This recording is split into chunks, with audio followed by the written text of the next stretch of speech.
नहीं पता, उसे अपने इतिहास के बारे में नहीं मालूम, वो क्या बताएगा हमारे इतिहास के बारे में।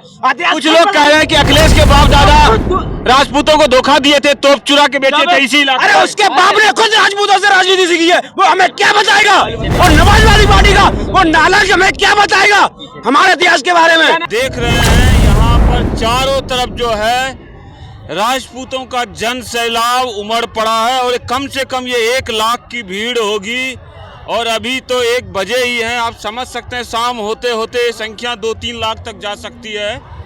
तो अब मैं लोगों से बात करूंगा, जानने की कोशिश करूंगा कि क्यों इतने ज़्यादा राजपूत यहाँ इकट्ठे हो, क्यों आप कहाँ से आए हैं और क्यों आए हैं। मेरा नाम भूपेंद्र प्रताप सिंह है और मैं कन्नौज डिस्ट्रिक्ट से आया हुआ हूँ। इधर देख के बोलना है। जैसा कि ये राज्यसभा सांसद हैं रामजी लाल सुमन जी, इनके माता पिता इतने सभ्य रहे होंगे जो इन्होंने इनका इतना अच्छा नाम रखा राम जी, भगवान राम के नाम से इनका नाम रखा। तो कह रहे हैं 7 भाई थे, किसी नवाब के यहाँ पले हैं। अब जो भी पले हैं, लेकिन वर्तमान उसपे बहुत सारी रंग बिरंगी बातें हो रही हैं। रंग बिरंगी बातें हो रही, लेकिन हम तो आज जो देख रहे हैं इनका नाम रखा है रामजी लाल, लेकिन इनके कर्म इतने कुकर्म हैं कि जो हमारे महान वीर योद्धा राणा सांगा जी जैसे जिनके 80 घाव होते हुए भी मुगलों से युद्ध किए, लड़ाइयाँ लड़ी, उनके ऊपर इन्होंने ऐसे अभद्र व्यवहार और अभद्र टिप्पणी की है। आप लोग भी आइए।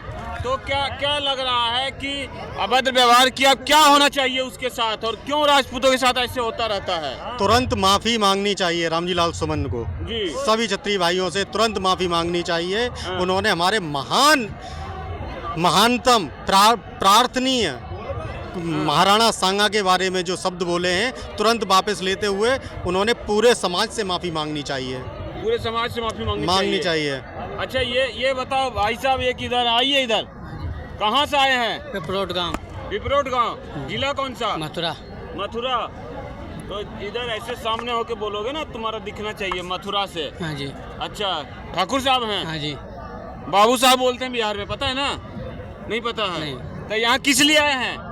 भैया ने लड़ाई मेरे चक्कर में आए भैया ने। अच्छा, ये बच्चा इनको नहीं पता, तो क्या लग रहा है राजपूतों में जागरूकता की भी कमी है। जागरूकता की कमी नहीं है, सभी की।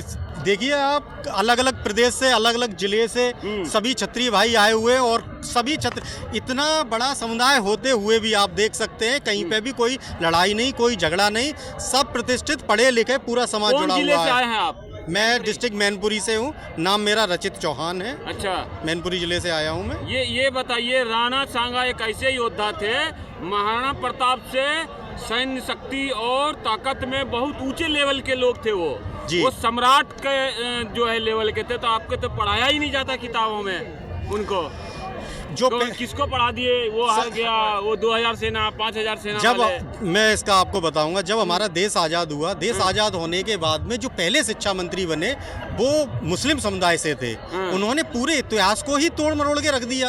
अच्छा, हमारा इतिहास उसमें इसी वजह से नहीं आ पाया। देश आज़ाद हुआ, हम लोगों को ध्यान नहीं प्रेस पे तुरंत, इसीलिए। चलिए, एक और योद्धा है, क्या नाम हुआ आपका। उमेश प्रताप सिंह। उमेश प्रताप सिंह, वहाँ देख के बोलना है। कहाँ से आए हैं। टुंडला फिरोजाबाद।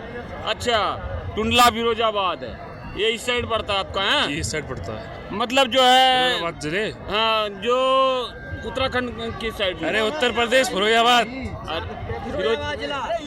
फिरोजाबाद का जो लोकेशन बताइए ना, कहाँ मिलता है वो। यहाँ से 24 किलोमीटर होगा। 24 किलोमीटर। ये बताइए कि जो राणा सांगा, उनकी जो सेना थी वो बहुत बड़ी थी, तो अब हमें जो है महाराणा प्रताप की हल्दी घाटी पढ़ा दिया जाता है, लेकिन राणा सांगा ने जितनी बड़ी लड़ाई खनवा में लड़ी और उसके बाद बाबर जो है मतलब विक्षिप्त हो गया था, तो क्यों पढ़ाया नहीं जा रहा आपको। ये तो आप भारत के एजुकेशन सिस्टम से पूछिए ना, क्यों नहीं पढ़ाया जाता है, क्यों इतिहास बताया जा रहा है, क्यों राजपूतों का इतिहास नहीं बताया जा रहा है। यानी लग रहा है ना कि राजपूतों के साथ कुछ गलत हो रहा है। ये तो गलत हो ही रहा है। देखो SC/ST सिस्टम है, अभी हम राजपूत है, अभी कोई SC/ST का है, अभी कोई कंपटीशन होता है एग्जाम, तो SC/ST वाला 65 नंबर पे पहुंच जाता है, हम 99-98 लाके भी नहीं जा पाते हैं। उसके घर में उससे दीपक जल जाता है, हमें 98-97% लाना पड़ता है, 65% पे वो SC/ST वाला काम कर जाता है। उसका आमूल चूल परिवर्तन की जरूरत है। जब ये कहते हैं एकता एक धर्म, अभी मान लो कोई SC/ST, अभी कोई राजपूत कहते कि SC/ST के बारे में कि ये SC/ST का एक्ट लगा देते हैं, हाल कुछ भी लड़ाई हो जाती है SC/ST वाले एक्ट लगा देते हैं। पूरे देश में राजपूत इकट्ठे हो रहे हैं, तब बड़े आंदोलन करके आप लोग तो मांग अपनी मनवा सकते हैं भाई,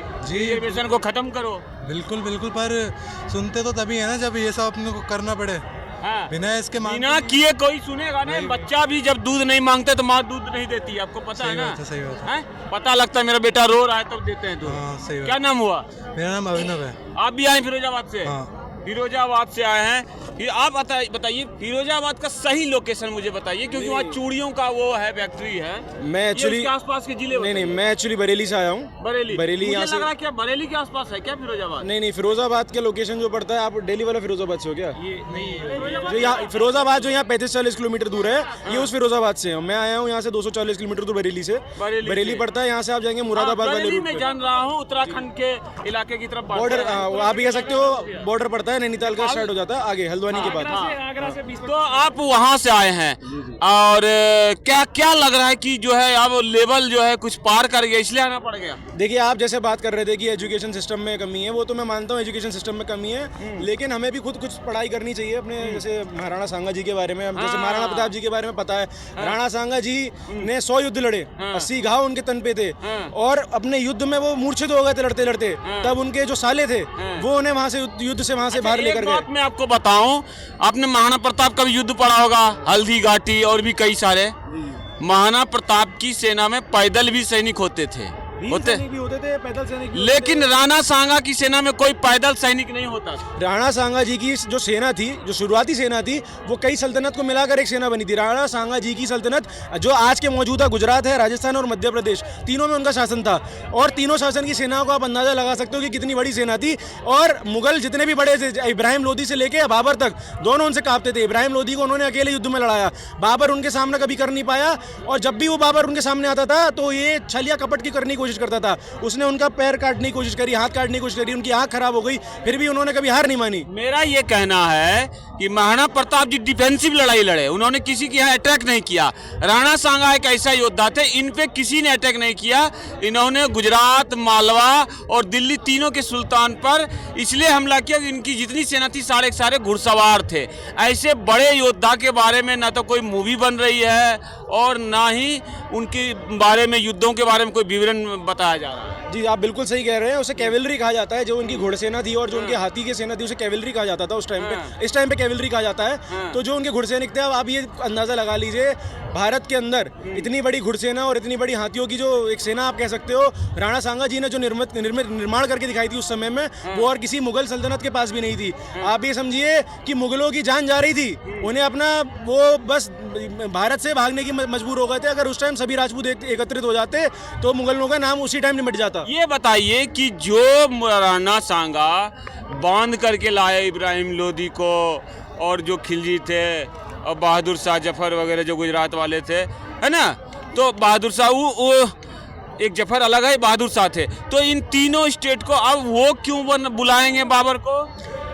जैसा सुमन ने कहा, आप उस मेरे ख्याल से आप उस बयान के बारे में कह रहे हैं। सुमन को ही क्यों कहते हैं? जिन्होंने किताब लिखा, किताब लिखने वाले में बहुत से ब्राह्मण लोग भी हैं। आप देखेंगे कुछ ब्राह्मण ज़्यादा पढ़े लिखे लोग भी बोल देते हैं कि भैया जो है ये ऐसे थे। आप बाबरनामा का, अगर आप बाबरनामा का संक्षिप्त करेंगे, बाबरनामा में जो लिखा गया है, उसके अलावा आप मेरे को एक ऐसा लिखित डॉक्यूमेंट्री दिखा दो कि इसने करा। और आपको मेरे ख्याल से अगर आप क्षत्रियों की बात कर रहे हो तो आपको क्षत्रियों की भी डॉक्यूमेंट्री देखनी चाहिए ना, कि क्षत्रियों ने क्या लिखा है। क्षत्रियों की भी देखनी चाहिए, और क्षत्रियों को अपना किताब, अपना पुस्तक और अपना इतिहास और अपनी फिल्में सब कुछ करनी पड़ेगी। क्या नाम हुआ? सुनील सिंह सोनगरा, राजगढ़। कहाँ से? राजगढ़ कौन सा?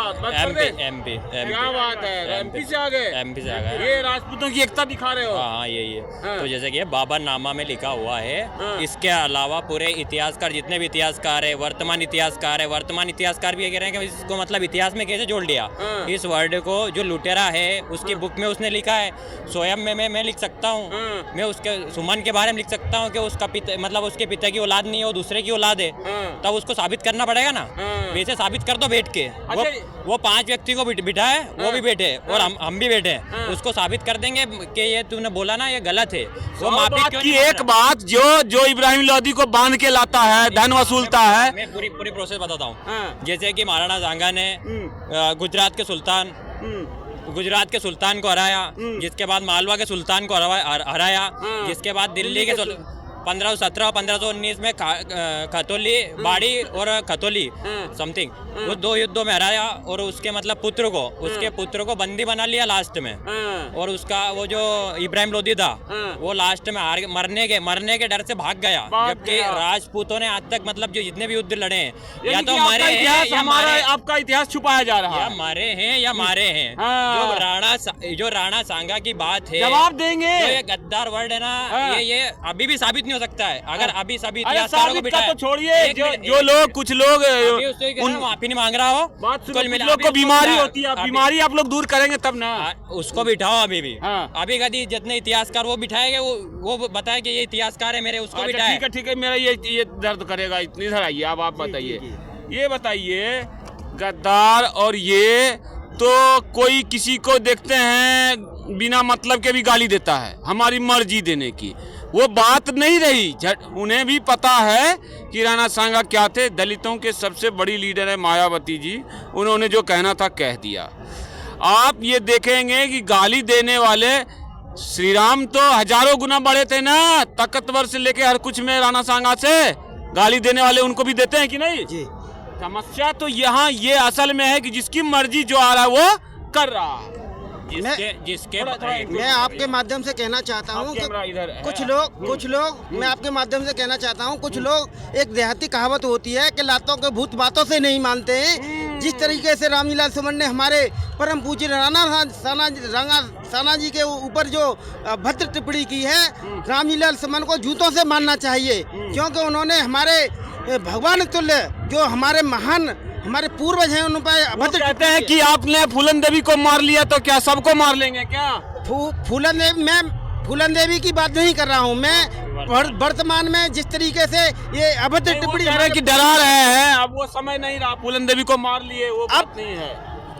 मैं फूलन देवी पे टॉपिक पे नहीं जा रहा हूँ। हम आज यहाँ पे एकत्रित हुए हैं अपने पूर्व कहते हैं हम डरते नहीं है, सुनते नहीं अखिलेश के क्या कहते हैं, हम यादव सेना, लौरिक सेना, ये सेना। अगर डरता नहीं है तो फिर सिक्योरिटी क्यों मांग रहा है? क्यों दुबता डोल रहा है? क्यों दुबक रहा है? क्यों डर रहा है?